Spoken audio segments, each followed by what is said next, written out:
9 h du matin, ces éléphantaux se précipitent pour manger l'un de leurs 8 repas quotidiens. Edwin supervise les biberons. Nous nourrissons les bébés éléphants avec du lait. Ils en ont besoin car ce sont de jeunes orphelins. Ils n'ont plus de mère, donc nous devenons leur maman. Ces 15 éléphantaux ont entre 1 et 3 ans. Dans 90% des cas, leurs mères ont été tuées par des hommes.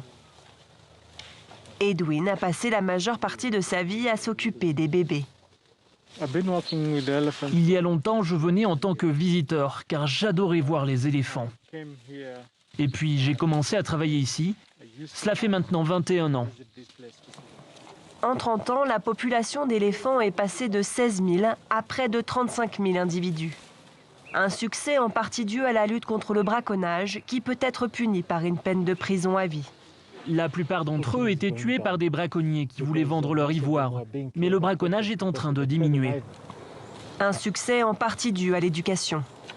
Si nous n'éduquons pas les gens, alors ils ne s'intéresseront pas aux éléphants et ils ne les protégeront pas dans le futur. Et leur nombre diminuera. En fin de journée, les éléphants reviennent dans leur box. Les plus fragiles ont droit à une couverture pour ne pas attraper froid. Les soigneurs passent la nuit ici pour les nourrir toutes les 3 heures. Leur dévotion a permis de sauver des centaines d'individus. Je suis heureux. Je suis fier de prendre soin d'eux. Cela leur donne une chance supplémentaire de survivre et de retourner dans la nature. La fondation Sheldrick pour la vie sauvage a permis d'augmenter le nombre d'éléphants au Kenya.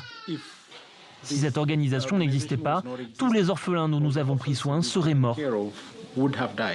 Après leurs 3 ans, les petits seront réintroduits dans une réserve naturelle. Ils pourront rejoindre une famille d'éléphants et retrouver la vie qui devait être la leur avant de devenir orphelins.